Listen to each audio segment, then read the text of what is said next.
Baiklah, semua sudah bersedia kan? Jom kita belajar sama-sama. Baik murid-murid, yang pertama kita lihat pada maksud sama. Okey, maksud sama apa ya?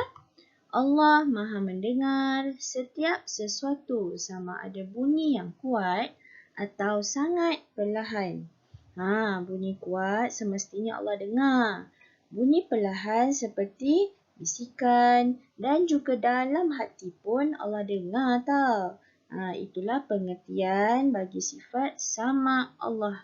Sama bermaksud Allah Maha mendengar. Okey, kita tengok pada hukum beriman. Apa hukum beriman kepada sifat sama ni? Okey, hukum beriman adalah wajib. Okey, apa hukum beriman? Wajib. Okey, seterusnya kita lihat pula kepada dalil naqli Allah bersifat sama. Boleh baca sama-sama dengan Ustazah. Bismillahirrahmanirrahim.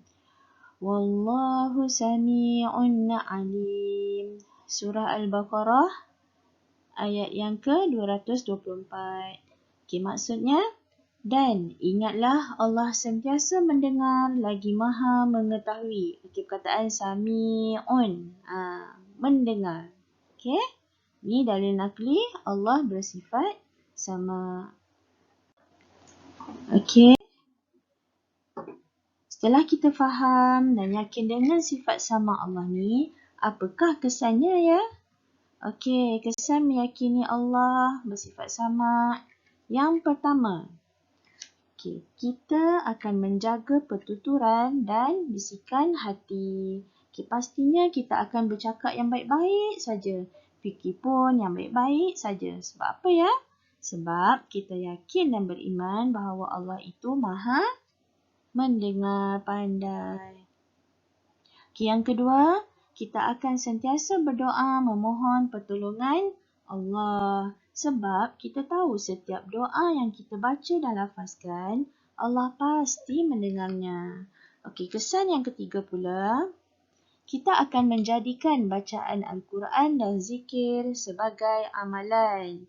Okey, sebab kita tahu kan yang Allah tu sentiasa mendengar segala sebutan yang keluar daripada lidah kita.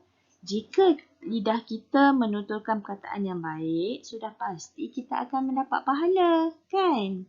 Okey, kesan yang seterusnya pula, kita akan menjauhi maksiat lidah. Okey, maksiat lidah tu contohnya macam mengumpat.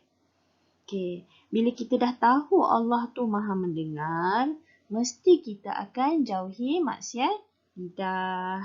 Okay, sebab Allah dengar kan apa yang kita sebut. Jadi tolong elakkan ya murid-murid daripada melakukan maksiat lidah. Okey, yang terakhir. Pastinya bila kita meyakini Allah bersifat sama, hidup kita akan diberkati oleh Allah Subhanahu Wa Taala.